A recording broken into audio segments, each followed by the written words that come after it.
All right, broadcasting from the Pineapple Pentagon. This is your man, Hawaii Volcano Squad. We want to talk about how to make schools safe today on the Lock and Load show, on the Monday night show on Gun Channels, and had a bunch of stuff going on. I think what really prompted this show is I was watching Fox News Sunday, and they had the children from the school come on and pretty much demand gun control.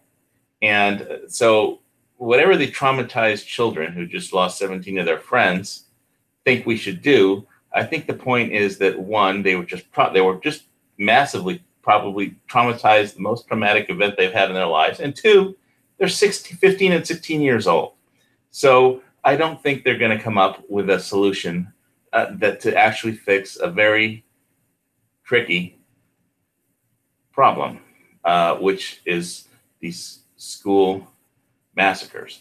And if you want to fix that problem, there's a bunch of security issues that have to be dealt with.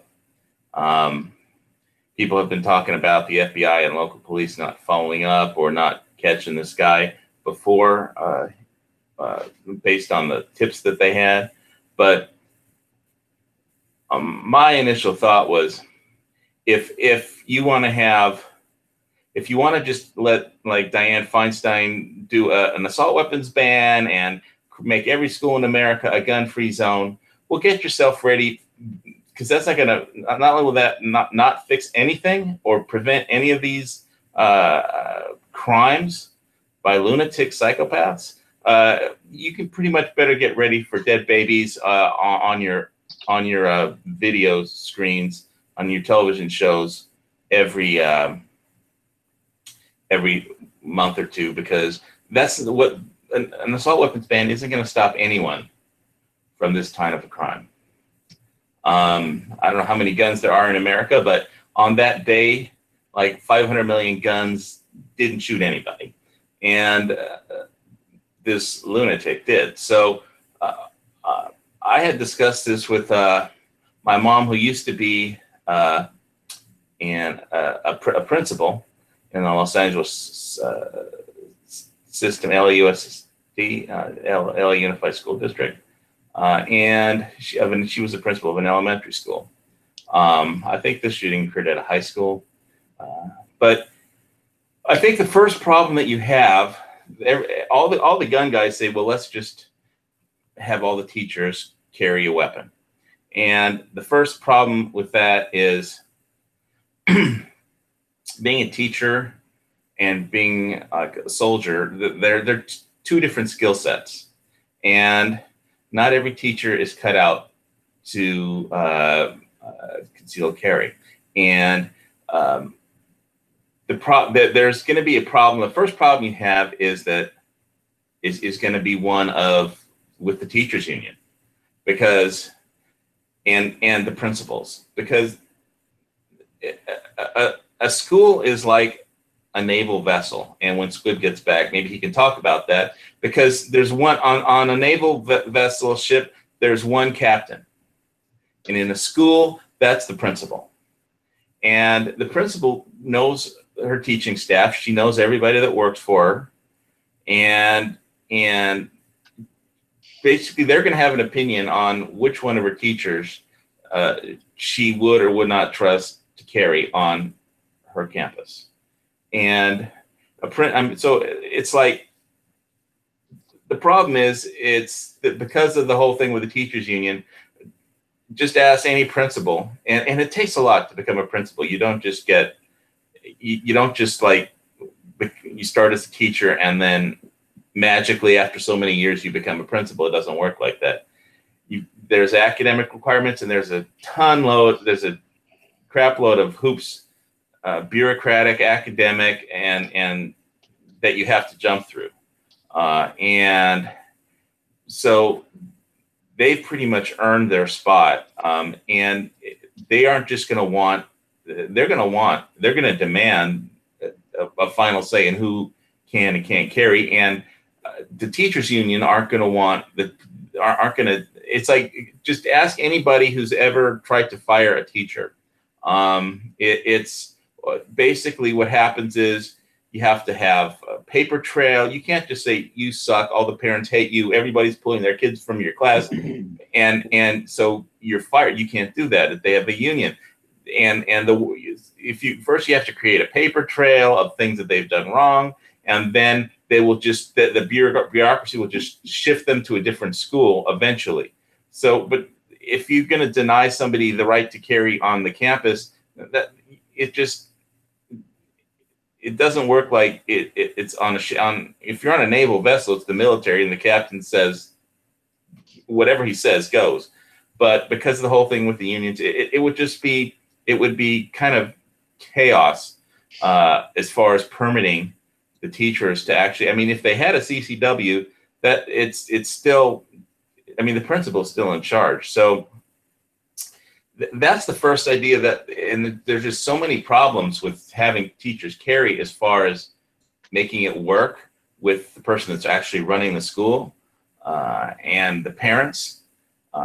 And that's a whole nother problem because if you, it's like one of the problems that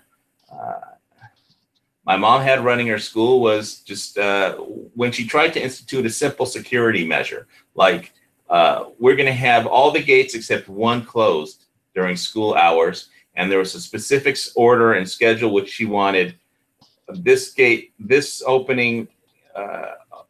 open before school, and after a certain time, a different gate would be open because a parent showed up and they couldn't figure out how to get into the school. And they started raising all hell, and they actually carried a protest sign around the school because they didn't know how to get in. And they said it was because my mother was discriminating against Mexican children, but 95% of the children in the school were Mexican children. So that was crazy. It was enough to get like the district wanted her to write an apology letter or something. And so it's just in between the issues that you're going to have to deal with parents and the teachers versus the teachers and the teachers unions. It's so difficult to make that work. My first thought was something that might work would be to take some problems and take two problems and make one solution. And I think that a lot of veterans would make excellent like security guards. And while a lot of principals who know their teachers would say, I don't want this person carrying, I don't trust that person, this person's crazy, and maybe I would trust teacher 4, 8, and 12, but I won't trust teachers 2, 11, and 14. But if you had retired military just walking the perimeter and stationed at the entrances, and there was a security system with cameras, then it seems to me that if this particular teenager walked up, the military would just grab a veteran would just grab the AR out of his hands, hit him with a buttstock, and sit on him until the cops showed up, and nobody would have gotten killed. And I think if something like that was to happen, if you got enough stories that of things like that happening, and it was clear that schools were no longer soft targets, which is what they are now. You have to make schools hard targets. That's what they did in Israel, but in Israel, there's a little difference because there's no really Second Amendment in Israel. If somebody shows up with a gun, it's a terrorist from Hamas or something like that. In the United States, it's just crazy people with. Another problem that was brought up is that there's not enough resources for psych services to the schools. There is most school districts have the psych services, but they don't have enough resources to deal with all the crazy problems. And so principals, unlike most people who grew up and went to school, think that principals were the people you had to go see if you got caught smoking weed on campus, or if you dunked Sally's pigtails in an ink quill, if they still had those, or if kids still read books. But or if you did something wrong or got into trouble, you have to go see the principal. But principals actually, they're more like, there's a lot more to being a principal that has nothing to do with what most people think principals do. And they have to do all the books, they have to do accounting, they have to get funding. And dealing with security would just be one problem, but it's like, it just seems to me that if any principal wouldn't mind veterans walking the perimeter, and there's some veterans who have problems reintegrating, and it just seems like an honorable job to me. If like there's some homeless vets and who need a job, vets know how to walk a perimeter, they know how to stand guard, and if somebody comes at them with an AR, they know how to defend themselves. I mean, so there might be some screening to pick which veterans would get that kind of a job. But it's just, I'm trying to come up with things that'll actually work. And I'm just not so sure that giving concealed carry permits and trying to get teachers approved to carry in class would be a real solution, because administratively and it's just a headache trying to make that work. But if you hire veterans to walk the perimeters, it seems to me like guarding the nation's children is a pretty honorable duty to pull. And if they could it wouldn't necessarily cost a fortune to do. And since they'd be getting money from the government anyway, if they didn't have a job, it would seem to me to give them a job that they could do that was important. Well, I mean, Hawaii, I understand where you're coming from, but before Travis has to jump over to Matt's show, Travis is a school teacher in Nebraska. So he kind of has a unique perspective on this. I understand your mother's a retired principal, and that's another perspective to bring. And you are bringing a lot of administrative things in there that the average student or parent wouldn't be thinking about. But maybe Travis, you want to jump in here on some of this? Yeah, I mean, every district is going to be different. Every environment is going to be different. First of all, there are public schools that allow their teachers to conceal carry for quite a while. I think like Harold Public Schools down in Texas have been doing it for, maybe 4 or 5 years at this point. We've actually proposed it in Nebraska, but it's been shot down in our legislature. It's not allowed. State law doesn't allow teachers to conceal carry on campus, but I've been reading about the schools that do allow it, and the teachers that do it, it's a voluntary program. They just don't put, guns in the hands of every teacher. The teachers do have to complete, I believe, 24 hours of training, and a lot of it is actually done at their state patrol center in the nearest one to that town down in Texas. That's what those teachers go through for training. They actually put them through a lot of the same rigorous courses in firearms training and so on. So the teachers do get the training, and they're required to have so much training every year. So they just don't get the gun and then forget how to pull the trigger. It's kind of funny we're talking about this. I had a discussion with my superintendent on Thursday because it was parent-teacher conference day, and I got there early. And he met me at the door, and he goes, "Well, I'd like to talk to you about what happened." I said, "Okay, well, let's talk." He goes, "How hard do you think it would be to find volunteer teachers, that would be willing to sign up for a concealed carry program if we offered it?" I said, I'd be willing to do it in a heartbeat. And there was 2 other teachers that were by me. One of them is ex-military. Actually, 3 of them, 2 of them were ex-military, 1 is not. All 3 of them stood up and said, "We'd be happy to take whatever training you want to throw our way." So I think that, so the teachers want to do, and you say there'd be teacher union issues. You said there'd be administrative issues. I understand that. A lot of the policies, though, if they're passed by the school board and they're promoted by the superintendent, the principals really don't have much say in it. So that's a big if. That's a real big if. What's that? Passing something like that by a school board? Well, I mean, the thing is, it just kind of depends on your environment. We're a very rural environment. We're an environment that... I mean, do you think it's a good idea to take control out of the school out of the hands of the principals that way? Well, I mean, a lot of your policies that are created are created at the legal advice of the school attorneys with the school board's approval, and then it's then trickled down into the different schools. I mean, we've got school board policy that gets passed that is consulted with by the lawyers. They go through the school board policy it takes them about 5 years to go through every single policy, make the legal revisions. And then it comes back.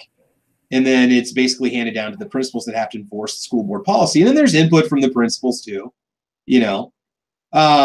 What I'm saying is, if you want to talk about stopping an immediate threat, possibly having more armed security on campus would be one option. The mental health aspect is very important. In many of these high schools, they might have one counselor for every 300 kids. I mean, and does your district have psych services that you can call in for? I mean, because it's usually really generally limited.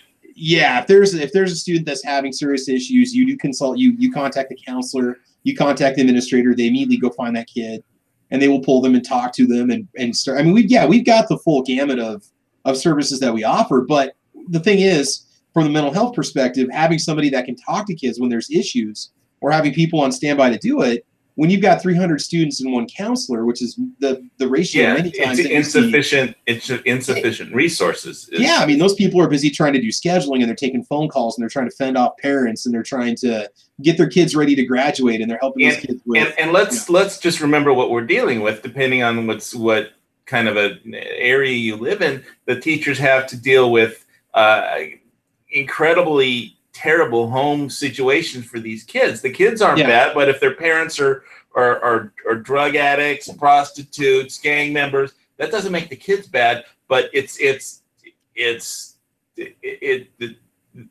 shit flows downhill, and it's going to all wind up in the lap of the teachers and eventually in the lap of the principal.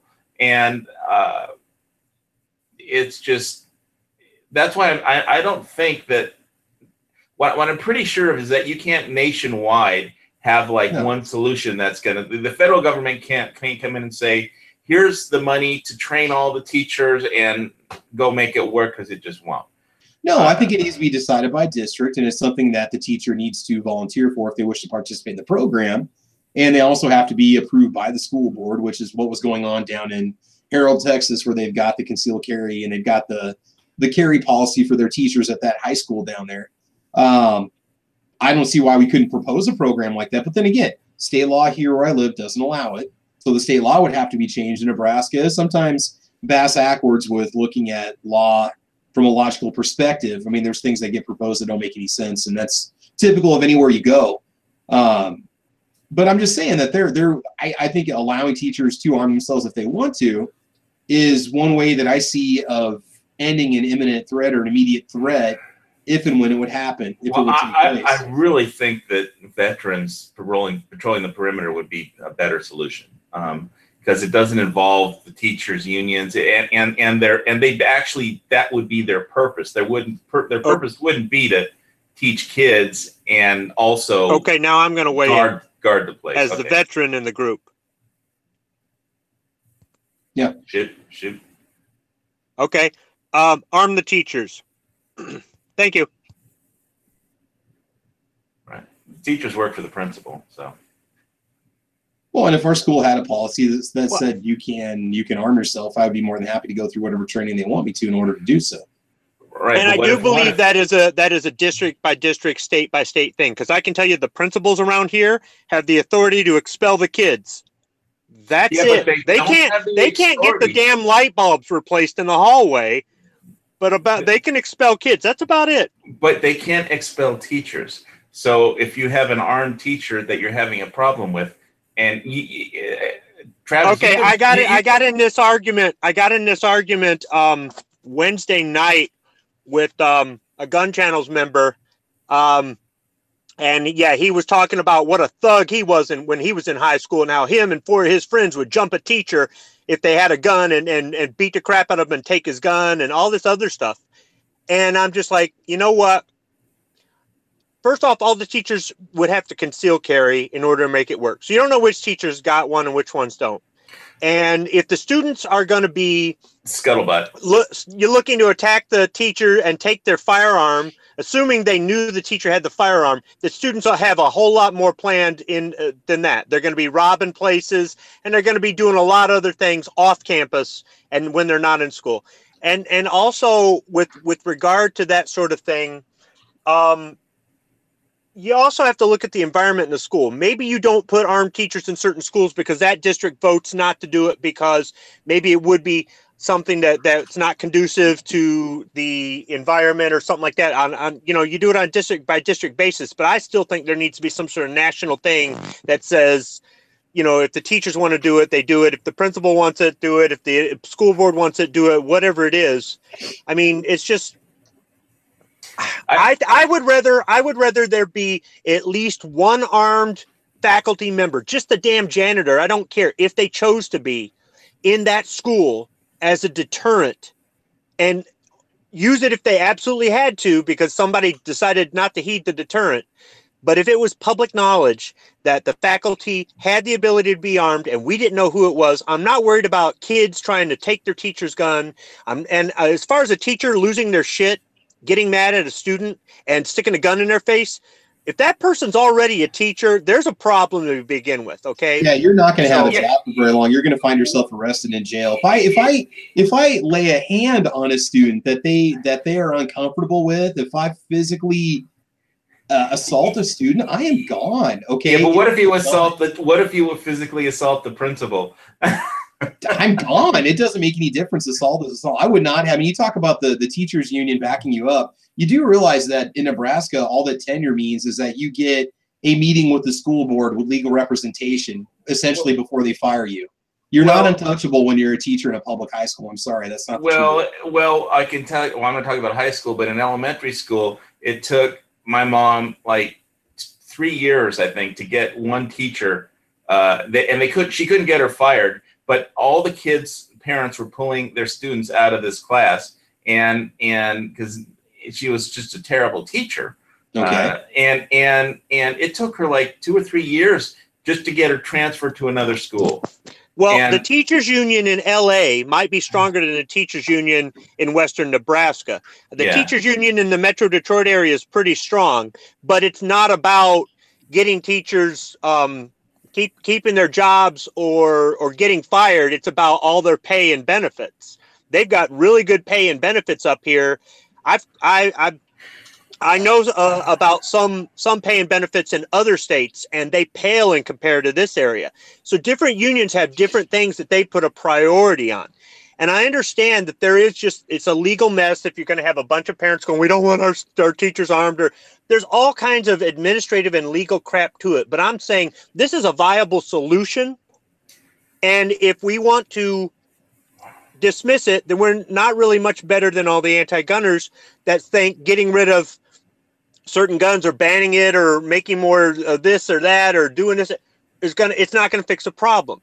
At least we're offering a viable solution. So we need to try to find a way to get it in place, if at all possible, whether it be on a national level or district by district, I think, because now we're putting a solution to, well, we've been trying this solution though. I mean, this has gone on for years, right, Travis? Oh yeah. I mean, I mean, we've been sitting there discussing it. There's only so much the people say you can do, but there's really a lot more. I mean, the thing is, the fact that we have public schools that have teachers that are armed shows you that the program can, in fact, work. It's not impossible. And yeah, every district's different. Every high school is different. But if schools are able to make it work, obviously it's not something that's out of the possibility to consider. Here's the way I see it. You've got a kid that pulls a gun out of his backpack in my hallway, and he opens up and starts shooting at people. Who's going to stop him? Who would be one of the quickest people that could stop him from doing what he's going to do? Unless you had a security person posted in every hallway, but you have every teacher in every hallway. We're out in the hallways ourselves. We're out in the hallway between every class. We literally go out when the bell rings for 4 minutes and then we come back in. So we're on the hallway, keeping an eye on the hallways to make sure everything goes well.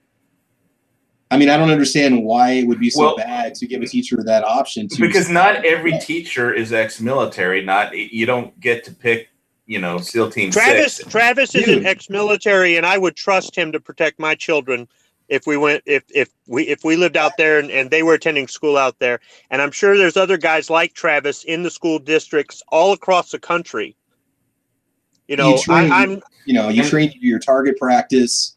You have a threat, you have to drop your target. Yeah, there's a lot more to it than that, but I'm just saying that's what it comes down to. It's It's assessing the situation, making sure you'd have a clear shot, and then taking the shot. It's not even. I mean, I don't know how to explain it. I mean, I'm just saying that with enough training, I think that you would be efficient enough to you stop would have target, to use it. The time you would have to use it, or any armed faculty member, the janitor, the counselor, the principal, the lunch lady, whoever it was. The lunch lady. The time that they had to use it, they're gonna know it's time to use it. It's not because there's a fist fight in a hallway or some kid is saying, I'm coming back with a gun or something like that. It's when they actually see the gun in the kid's hand. It's really, really happening. That's one of the reasons I have an issue with law enforcement shooting when somebody goes for their pocket. Until you see the firearm, you do not fire.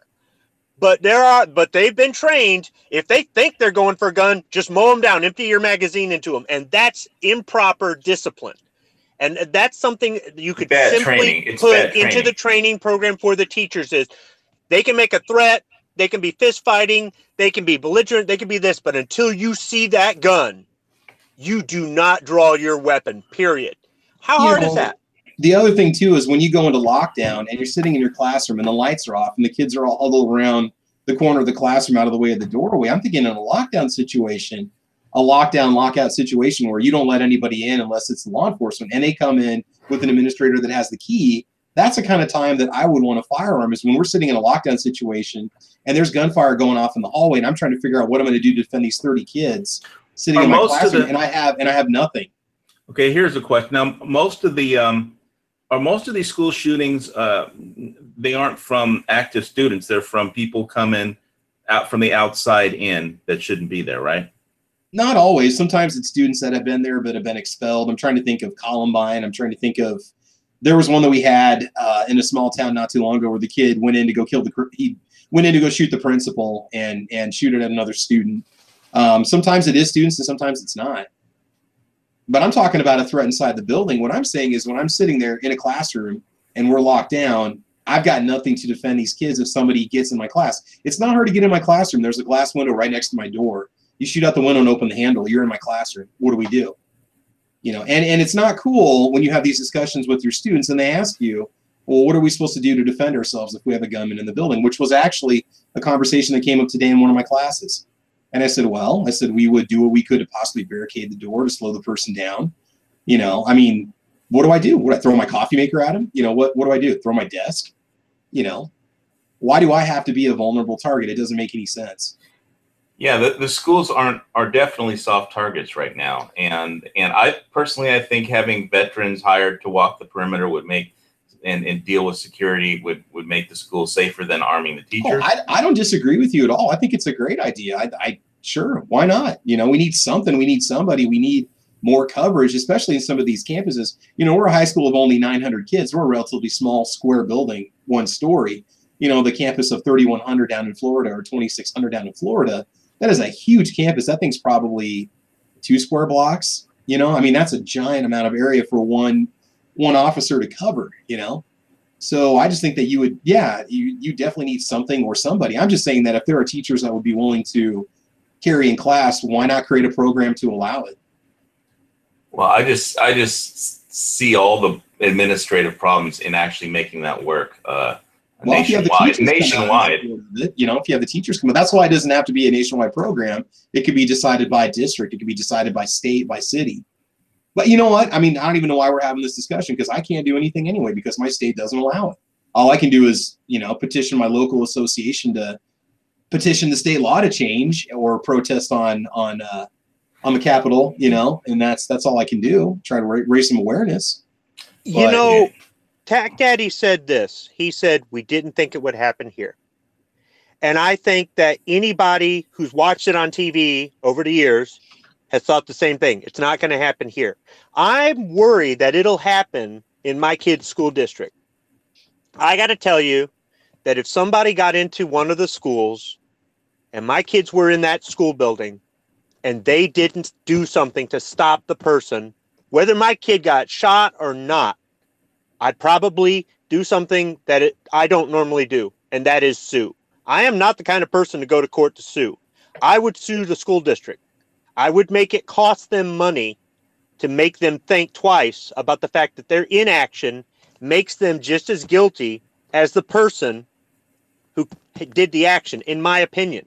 The fact that the schools won't allow the teachers to be armed or don't get security or don't come up with some sort of measures. Our schools did this real half-ass security system thing that you can defeat with a 99-cent screwdriver. I'm not kidding. I mean, it's pathetic. And I'm not the kind of, I do not like suing. I really don't. But I think until somebody hits them in their pocketbook and make them think, dang, we should have spent money on security, or we should have armed teachers, or we should have trained, or we should have got security, we should have had that veteran program, we should have got, but I mean, the bulletproof glass, I can tell you, it cost an arm and a leg. A pane of glass could cost, $10,000-$20,000, and times the number of windows in the building, you're not going to be able to do that. But still, it's something. So just the fact that the school districts, and I understand the school districts are always saying they're strapped for cash. Well, this is where, instead of tweeting Trump about gun control, people need to tweet Trump about find a way to get the Department of Education money to make these schools, not soft targets anymore. Maybe something like that. I don't know. So Hawaii, I do agree with you. We need more able-bodied personnel in a building to handle a possible threat. That's just mine. You need more officers. You need more of somebody that's there to watch things when class is going on, to make sure that the perimeter is in fact safe. It just seems to me that if there's a lot of unemployed vets that would be drawing government money anyway, and they're having problems like reintegrating into, I mean, like the famous scene from Rambo where he complains that when he was in Vietnam, he handled multi-million-dollar equipment, and when he got back, he couldn't keep a job parking cars. And so that's a movie. In real life, we actually have hiring preferences, thanks to Bill Clinton, believe it or not. Yeah, even though all the places I went to for a job only had me put down that in my application. They never even asked me the question in the interview. But I don't know of this plethora of unemployed vets, man. I'm not saying a veteran would not make a good choice for a security guard, but there is not this sea of unemployed vets. If they're homeless because they got a drug problem, okay? They're homeless because they got nobody in their life that gives two craps about them because they've probably stabbed them in the back, screwed them over, or they don't want that element around their kids or around their family, or they've bailed them out 100 times and the person just won't get better. That's why they're homeless. So as far as there being this pool of unemployed vets, it just ain't the economy's good right now. So, but I mean, if they wanted to give a veteran preference, if they wanted to give the veterans preference over somebody with no military background for a security guard thing, I think that would be a good thing. But still, it's just that whether we have security or armed faculty, we need to get guns in the schools. Yeah, well, I think it'd be an honorable job to have, guarding the kids. I mean, and it may not be the highest paying job that is available, but I think it's an honorable job to have, and that means something to some people. And I mean, you're a parent. Would you feel better having like veterans guarding the school that your kid goes to? I'd feel better if there were firearms in all of the schools carried by somebody other than the bad guys. Cops, guards, faculty, I don't care. And I want it advertised. I want it to be common knowledge, as common as where's the post office at? I want people to know there are guns in those schools. And if you come into the school and try to hurt the kids, you're not going to be going out of that school in anything other than a body bag.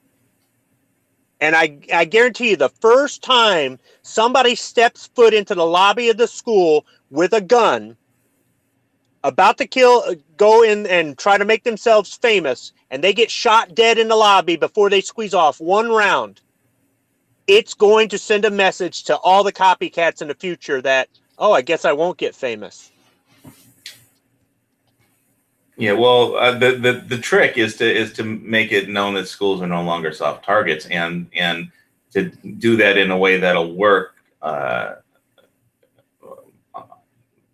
nationwide without necessarily having a federal program that just screws everything up. You have to have the firearms. You have to have them loaded. You have to have the people trained, and you have to have the people willing to employ them if that unthinkable scenario happens in order to make the deterrent work. What that means is it's a deterrent, but if somebody ever tests a deterrent, you have to act on it. Otherwise, your deterrent was for nothing. If there was a school full of armed teachers and somebody walked into school and all the teachers ran away, or they couldn't, at the moment of truth, they couldn't pull that trigger, and this guy got everybody in the school, including the armed teachers, that would also send a message to any copycats in the future that, hey, I might get away with it. I don't want to see any of this happen anymore. I get so pissed off about it because I have children in school, and it irks me when I hear some moron out there saying we need more gun control, which facts and statistics have proven gun control doesn't work, and nobody wants to address the solution that has been offered up there about getting the guns in the schools so the schools are no longer soft targets. Hey, Hawaii, I'm going to go ahead, Jed. I'm going to head over to Matt's podcast. But okay, listen, I do agree with you that we need, I mean, as long as you and I can agree that we need somebody or something or more in our schools, I'm more than happy about that. But you don't have to agree with me on my show. You know, you're allowed to disagree. No. I'm just saying that, you know, some of these schools have a lot of ground to cover, and having more able-bodied personnel posted, like you said, the perimeter at each building nearby, you got to eliminate the threat as fast as possible. The only way to do that is going to be able-bodied individuals with a way to defend themselves and eliminate the target. I mean, that's what it comes down to. That's what it's going to be. I think the only point I would make to you is demographic, vets would have more experience in that kind of skill set than your average teacher would. Yeah, and I'm just talking about defending myself in a lockdown. That's all I'm trying to say. You know, trying to stop a target, trying to get into my classroom when I've got kids to protect. You know, that's what I'm trying to say. So, I mean, I'm not talking about going all tactical and rolling around in the hallway and jumping over people and going John Woo. I'm just saying, you know, stopping a target, trying to get in my classroom to hurt my kids. You mean you don't want to bring a minigun to your classroom every day? Well, I mean, hey, if we can set it up in front of the door and have it remote activated, I'm fine with that. But I don't know if that's going to go over with the PTA. So, yeah. No, but I'm just saying there are districts that make it work. But anyway, dude, I appreciate it. Let me jump in real quick. I'm trying to give a different perspective because so many people think that, you know, this is something that the teachers don't want. And I don't want people to think that every teacher needs to be armed. My God, I would never recommend that, but only the people that would want to do it. And you're right. You could have red tape from the Teachers Association. You could have red tape from the administrators. You could have red tape from the principals. You could have red tape from the state. That means it's not even going to happen, you know? So, but just understand that there are teachers that are out there that are willing to do it if they would be able to take the training for it. So that's it, man. All right. Thanks, man. Cool. Thanks. I appreciate it, dude. Hey, enjoy the weather. Thanks, dude. Travis. Enjoy the weather. All right. Yeah, it's like other than the thunderstorm last night that we had, it's been pretty great in Hawaii. It's a perfect day today, blue skies. And I thought if I wasn't doing this show, I'd be down by the pool. So. Oh yeah, well, I'd be ice fishing right now if it wasn't dark. But yeah. Yeah, well, you guys up there in the polar vortex. Yeah, pretty much. Yeah. All right. Well, hey, Squibby, thank you so much, man. Appreciate it. Cool. All right. Take care, guys. Thanks a lot, Squib. All right. Bye-bye, White. So later. Later, man. Just wanted to say hi out there to the people in the external on YouTube and in the Gun Channels chat. I saw Patrick over there a minute ago. Take a look if I could. He's typing some stuff there. See, We Treat Bonsai and on the YouTube side, Jesse James, Oklahoma Prepper. I sent Oklahoma Prepper a link. So he's busy building a house, man. Yes. I mean, I think he was in, you know, Oklahoma Prepper came on my earlier stream about the Cinnabung volcano exploding. Yeah. So what's this? There's a volcano in Cinnabon. What? I thought that was in the food court in the mall, man. Cinnabon. But he was saying stuff like it was fake news, but no, you can't fake a live active volcano. I mean, I don't go on Oklahoma streams and you know, go to like the Lego factory where he gets all the parts for his house and oh man. Oh, I think it's on now. There's going to be a little back and forth. Yeah, come on and bring it to Oklahoma. I sent you the link in like an hour ago to join the chat, so I can put it in the external if you want. Let's see, because I like Oklahoma Prepper. I'm just teasing. And there's Streetport out there, Streetport 13B, and a few other people. Hey, Streetport.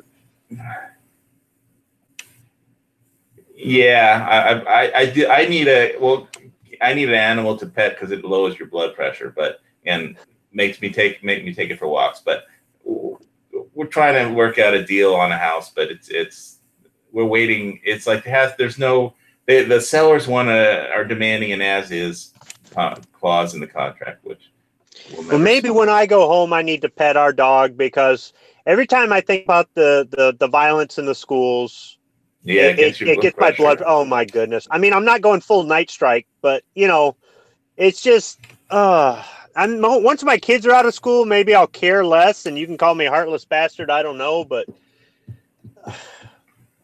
when you hear somebody say, I just never thought it would happen here. That's what we've been thinking.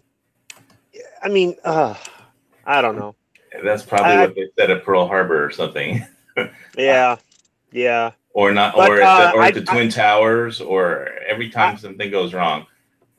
Travis is a friend of mine. I go on his show on Saturday mornings, Caliber Corner, and this Saturday we're going to be talking about the school thing. Unless plans change. I was talking to him about it for this past Saturday, but he had previous engagement, so there was no show. So I know that he was a member of the roundtable on Clovertac show on Friday. And if anybody's listening, if you want to go back, listen to Clovertac show on Friday, Tac Daddy show on Thursday, the early watch on Saturday. Yes, they did a Saturday early watch. And then Rick's Life as I See It on Saturday as well. And a lot of people bring up a lot of good points regarding what happened in Florida and what's been happening. And some points are bringing up old stuff. Some of it's new stuff. Some of it is good ideas. Some of it, in my opinion, not so good. But we need to bring it out and discuss it. And an interesting perspective is Thursday night, and again for a while there on Friday on Clover Show, Tac Daddy was on, and he has two daughters that went to that school where that happened. So his neighbor was a first responder that was in there trying to deal with the situation. I mean, it hit really close to home for him, and it's being politicized, and it's out there, and it's all over, and people are talking, and I don't know what's going to happen, but at the end of the day, we need to keep the kids safe, but we need to keep the kids safe in a way that will actually do it, not just make people feel good, because you can feel good all you want, but that ain't going to fix the problem. Yeah, and I think part of the problem is that the solutions people have been talking about won't work, but they've been talking about it for so long. I mean, the first thing that comes out of people's mouths when something like this happens is, I was watching the Fox Business Channel, and the first thing that somebody said on Fox Business Channel was gun show loophole. And I was like, there's no such thing as a gun show loophole. What are you talking about? And that was on Fox. That I don't even want to think what was on CNN or MSLSD, but it's like they're so used to assault weapons ban, gun show loophole. You hear all the catchphrases come up like in the first 5 minutes when something like this happens, and all the solutions that people have been trained to regurgitate because they've heard it 1,000 times before. None of them will work, and so that's what this show is about. Is like what will work. Thursday during Clovertac show, I was listening while I was working. I had YouTube going, and in between working on stuff, I'd look down at the live chat, and there was a troll in the chat, and he was talking about all these things that we need to do, and I was going back and forth with him when I could. I didn't have time to stay in the chat the whole time, and at the end, he was like, "We're cool, bro. Right? We're cool, right?" And I'm like, "No, we're not cool. Leave me alone." He actually signed up for an account on gun channels and jumped into the lobby afterwards. So when I'm driving home and we're talking, Sean Ponnery and a couple other guys, we're all talking, and this guy jumps in, and I stayed up till 1:30 in the morning talking to this guy with Sean and a few others. And he was definitely anti-gun, and he's definitely about taking away the guns, but he wants to arm the teachers too. And he was kind of we're trying to figure this guy out. Is he a reporter trying to get, some pro-gun guys on it? Is he looking for information? What is he, we didn't change his mind. He didn't change ours. But at the end of it, he was trying to get us all to say that, we agreed with him on the school teacher thing, on arming the teachers. But I think his angle was to try to get us to also agree on some of the other things he was saying, which would not fly with pro Second Amendment people. And it was interesting to hear his take on it. His take really had no substance. And, there's more and more going around from people who the problem I had with him was he knew nothing about guns. He knew nothing about the law. He didn't know what a 4473 was. And then he's using the same old BS arguments like the government's got attack helicopters, so why should we even have guns to fend off the government? Because they could just kill us with their attack helicopters, and we can't own attack helicopters and all that. It's a whole atomic bomb argument, and it's like, oh my goodness. And he's never shot a gun, didn't own a gun, didn't know nothing. It's like, you can't talk to these people because they don't want to listen to facts from the FBI or from the CDC or the law enforcement data that's been compiled over the decades regarding this sort of stuff, that gun control doesn't work.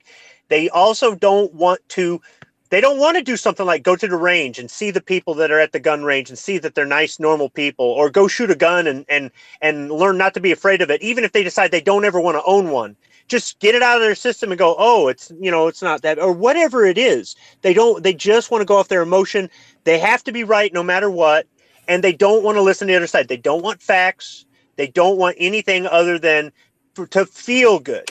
And even if you give them what they want to make them feel good, it won't fix the problem. It might get them off your back, but it won't fix the problem. And it just kind of sucks that those people are out there and we can't reach them. I'm not talking about converting people. I'm not interested in making a whole bunch of new NRA members. I just want, if somebody wants to tell me that they want gun control, no shit about guns, no shit about history, no shit about the law, then come at me with gun control. But if you don't know none of that, don't come at me, because I'm going to shut down and not listen to you because you didn't take the time to study it before you decided to criticize it. And listening to these kids on TV get their time on TV, I think some of them are coached by their parents, and I think some of the other ones are like the college prep kids, but they're kids. They're full of ideas. They haven't lived life.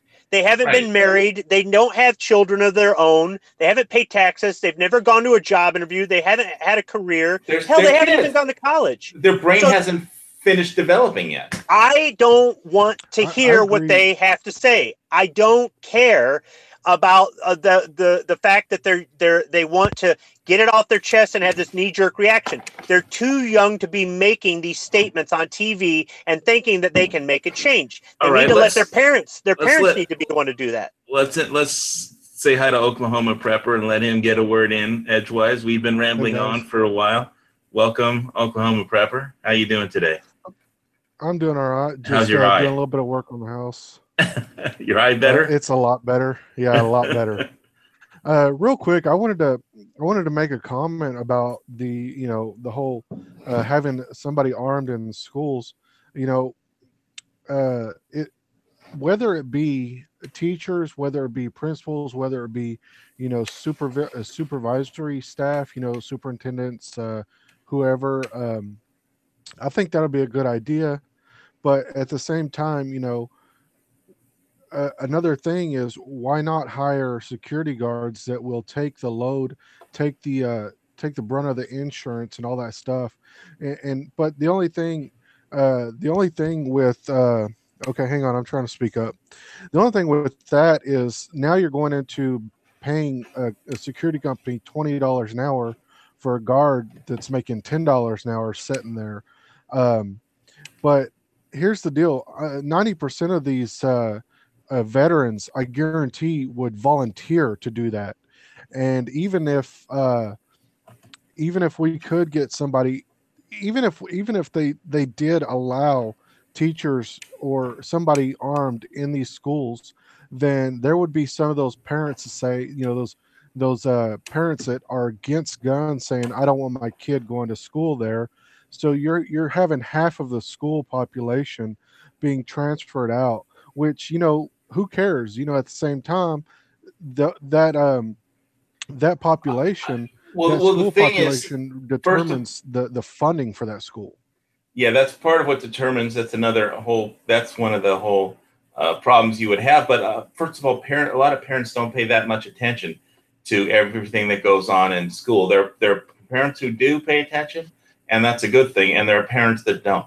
And obviously, you're gonna have probably half of them are gonna be for it, and half of them will be against it, which shouldn't be a surprise. And that I would suggest to you that as far as if half of the kids get pulled out of one school because there aren't guns, there'll be people from other schools pulling out their kids because they want to be in a school that has armed guards.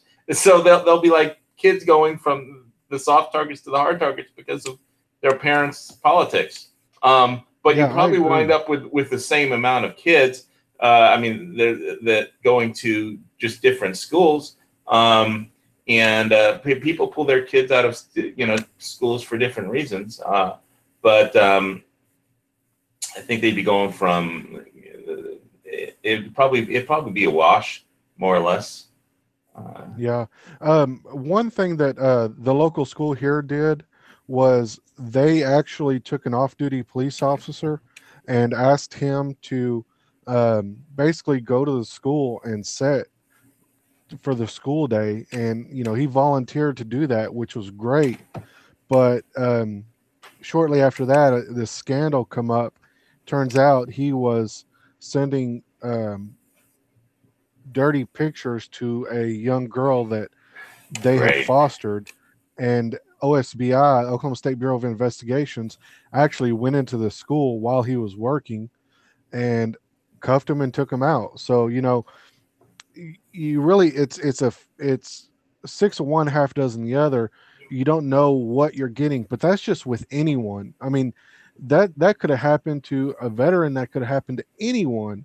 And I'm not targeting anybody in particular, but the chances of that happening normally are very low. Um, there was another thing was mentioned earlier about kids jumping, beating up teachers and taking their guns and stuff like that just because they could. Well, there are several pictures or videos on the internet about these kids that are getting up in the middle of class and then beating the hell out of their teachers. And the teachers not being able, because they're bound pretty much by every rule in the book and every law, they can't defend themselves pretty much in this situation. That, when it comes to an assault like that, and there was there's a thing going around Facebook right now saying that there were X amount, like 18 school shootings since the beginning of the year, since the beginning of January of 2018, already about 18 school shootings. That is a very, very gray term. When they say a school shooting, they don't mean somebody maliciously walks into a school intent on doing harm and shooting at students or faculty. What they considered a school shooting was something as simple as, a police officer being in there to do some kind of training, and a little 6-year-old reaches in and pulls the trigger on his pistol in his holster and shoots the floor, and they considered that a school shooting. Another one was during off hours of school, someone drove into the parking lot of a school in the middle of the night, I guess, and committed suicide. They considered that a school shooting.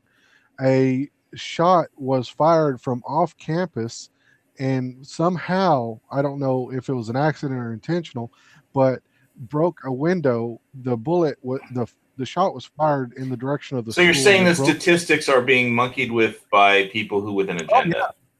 Yeah. Oh yeah, absolutely. I mean, if you look at that, that's so much of a gray area, and most of this stuff is not intent. I mean, when we think of a school shooting, when somebody says that in the U.S. this year there was 18 school shootings, you think, oh my goodness, somebody walked in and tried to shoot all these kids. Well, half of those were accidents that may not have even happened during school hours, and they are saying that these are school shootings that actually happen, and that they want to set, and with that gray area term, they want to say that this is something that's happened that targeted our students, our kids that are in school, when in reality, half of that might be even true, might be even remotely true. So, the reality is these school shootings, while they are a tragic incident when they do happen, a majority of the statistics that are posted in by the government are basically misinforming you of the actual events that happen. Yeah, So, that's why I we think can. people are opposed to the whole CDC investigating gun violence as involving guns as some kind of disease, because the CDC they have an agenda. Then they can make this. I'm trying to remember the exact quote about statistics, but it's like if you play with them enough, you can make it say anything that you want. But I'm Yeah. the exact quote that I'm thinking of eludes me. Sorry. I mean, it's pretty much, if you teach a parakeet to talk, you can tell it to say whatever you tell it to say. It's pretty much how it is right now with the internet, with all um, these government information sites. For example, like I said, um, half of these school shootings that they have listed were not actual school shootings that we would consider a shooting. It was some type of accidental discharge on school property, and whether it be during school hours or not, would be another thing. Um, as far as the most affordable way to probably uh, alleviate the this all of this issue that we're having would be possibly to um, put up more fencing, and I hate to even think about putting up, brick walls around the school, because now you're starting to make this thing look like a prison. But you Well, know, that's where my mom got in trouble as an administrator, was just by locking the gates during school hours and just leaving one gate open, because one parent showed up, didn't know how to get into the school, and basically the next day there was like a reporter interviewing the parent, because he had called up. He called the newspapers, he called the television stations, he called the school board, called everybody, and he's like, I can't get in to get my kid. If there's a fire, I can't get him out. But she was just doing that for security, and so there would only be one gate open, that where anybody that entered would have to walk through the main school office before they could get onto the playground. And in the end, she had to write an apology letter. But the way she wrote it was like, I'm sorry you feel that your child is being discriminated against or something, because they accused her of being racist for just locking just locking the gates that were already there, during and school that's hours. another thing. That's another thing that I believe has a big impact on all this, and that's entitlement. And if you've seen a couple of my videos, and there's one that is unlisted that I'm actually debating on whether or not I want to completely take off, because it's just a complete rant about um, what I believe, is the cause of all this, and it's mostly entitlement. We are treated and raised to think we can do whatever we want and we can be whatever we want, and that's true. We can take the education, we can go be an astronaut, or we can just go be a firefighter, or we can go be a cop. We can do whatever we want. But these kids are taking this advice and saying, well, I can do whatever I want and be whatever I want. So my mom says I don't have to listen to the police. So now you have kids that are getting arrested, and people that are breaking in and uh, burglarizing houses and getting shot and killed. Now now the victims, the true victims of these crimes, the homeowners that are trying to protect their lives and property, are getting charges filed on them because they were doing what they felt necessary to protect their lives and property. And Your headphones. Okay, that's better. I don't know what is up with these things. It's been a while. So, people are so entitled that they think that they can. Hang on. We're entitled to hear what you're saying. I think I have a bad mic. But people are so entitled, and they think that they can do whatever they want because they've been taught to. Here's the thing about freedom. It's a two-sided coin. On one side you got freedom, on the other side you have responsibility. And every free choice you make comes with consequences, and you will have to be responsible for them. And that applies not just to firearms, but everything. And it is true that there's going to be consequences to every choice. And no, you can't blame anybody when you do something and it has bad consequences if you made the choice to do it. And I think we lost Frank. Did we lose Frank? Oklahoma prepper. Earth to Oklahoma. All right. Is there anything else you want to say, Squib, before we close it out? We got Frank back. Is there anything else anybody wants to say? I'm going to read the external chat, see if there's anything up there, and the gun channel side, see if Patrick said anything important or typed anything. Get over there.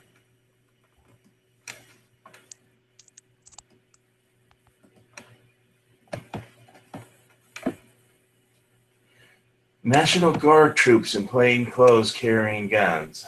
They'd have the proper training. That's for Patrick on the gun channels side. Gunchannels.com/HVS is my text over there. And on the YouTube side, what have we got people saying? He needs to spend money on a good set. Yes, you should be entitled to a better set of headphones that works, Frank. Yeah, it could be wiring. Yeah, I'm glad I'm not on that island. I was talking about the video I posted earlier of just sharing the video of the volcano on Sumatra Island that exploded today. It was like a monster. How's my audio now? It's still kind of Still crappy. Yeah, it's been a little better now. Right now, when you just whatever you just did. I think it's the phone. I'm gonna have to probably start using my other phone. Right. Well, it sounds like you're being your low frequencies are being truncated or cut off or rolled off half of the time, and so it sounds tinny half the time, and the other times when the low frequencies are working, and it sounds like you're either off axis or on axis. Yeah, I'll probably have to try to use my other phone because when I use the other headset in chat rooms, it's pretty clear. Okay. Well, was there anything else that you wanted to get out as you're on this topic? No, I just really I think we more than anything I think we need to stop blaming gun laws for all this stuff that's happening, because it's not well, Weetry, if I could ever get any decent money, I could, but if we could stop blaming gun laws on the actions of people and start blaming people and start holding people responsible instead of holding our president or our government or are law enforcement responsible for things that they don't know is happening? Yes, I understand that the FBI may have had a tip. I don't know if that's a fact or not, but they should have done something about it. They should have investigated it if they did. But we still don't need to be sitting blaming everyone else when it's our responsibility as a society to help build people up and help people that need help. And if anything that is to blame other than that individual themselves, it's healthcare. Because if that person had, from what I understand, that person is on medication or was on medication at the time of the shooting, then we should have investigated. Our healthcare system should have investigated. What kind of medication was he on? Better. You know what kind of medication? Antipsychotic medications is all it says. Antipsychotic. Well, that's a pretty broad category. Yeah, so not quite sure. It is a very broad category, just like you said. But still, we should. That's not a government issue idea or government fault. That is not anything but that individual and their healthcare provider, which probably didn't have enough money to even treat the patient properly. So, that's a thing that I want to put blame on is that individual, and the possibility that it could also be behavioral health related. It's so hard to figure these kinds of things out. I do know that psych services in the school districts there's just not enough resources for the amount of kids in any school district anywhere. And so that's partially funding. Hey, this country is in a massive debt crisis right now. We're like 20 trillion and climbing quickly. And spending a lot more money right now. I don't know they're already spending more money. And they had to pull out another debt magical trick to fund the military, and now they want to borrow more money to do infrastructure. And so, but that's one piece of funding legislation that for psych services in the school districts there's just not enough to go around. Maybe maybe that could have saved this kid from doing this insane lunatic thing that he did and killing 17 people. And so it's just, when we try and come up with solutions, I think the important thing is that it's not, if the children are going to get airtime from that are in the school where it happened, 16-year-old children can't make national public policy. It has to be done by adults. And somebody said during the last deficit funding crisis that we have a government that was designed by geniuses, but it's run by idiots. So it's really hard to get something done that actually will work on a federal level. My idea would be armed guards nationwide, whether it's veterans, which would be a good choice, I think, but just on a level of experience. Arming teachers, it's a tricky thing to do nationwide in every district. I think guards would be easier to do. And I know that it's a really important issue, especially if you have kids or if you have cousins and family members that go to schools. So the whole point of this chat was to figure out a way to keep kids safe. Do you guys have any other ideas to keep kids safe before I close out this particular live stream?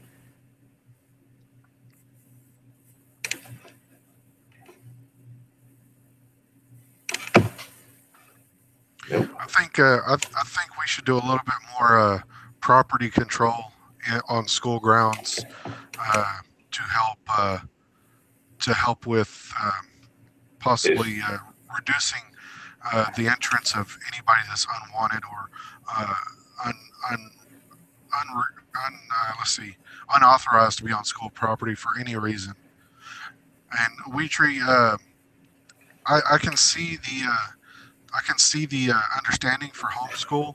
My ex stepson was homeschooled, but the only downside to that was he missed out on a lot of school functions because the way homeschooling is supposed to work is he was supposed to be able to play sports with the school and go on school field trips and stuff like that, but they neglected to include any of the homeschool students in all that. So that really did a number on him, and also having the lack of being able to get out and make friends and be around a group of kids to kind of learn behavioral behavioral education around being around another bunch of kids. So just it's the socialization of being in a group of other children. Yes. Yeah. I think I do agree with homeschooling, and I think it's better that way. You know what you're teaching your kids, and that you, even as an adult, I learned a lot when we were working with him in homeschool. But I think a lot of it. I just wanted to add that there are a lot of good teachers in the school systems. There's a lot of bad teachers in the school system, but there's a lot of good teachers in the school systems that are very qualified to teach your children. And I have only, that's what they live for, and it's not an easy gig being a teacher, especially nowadays. It's not easy being an administrator in a school system either, or being a principal. It probably got easier when I finished high school for my teachers. You were that bad? I can guarantee that. I'm not even going to say the shit that I did in high school. I'm already being, everybody had the demonetization bomb dropped on them pretty much by YouTube. So, but I'm just not going to say all the crazy shit I did in high school, because I don't think I'm going to remonetize my account after this. And I think I'm coming up on my 4,000 minutes of view time.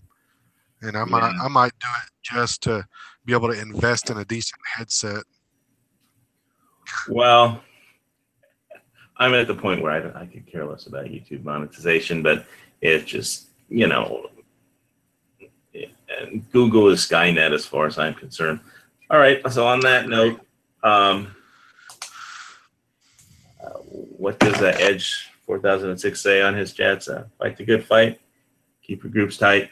See you next week. And now that we've solved this problem, America can move on. All right.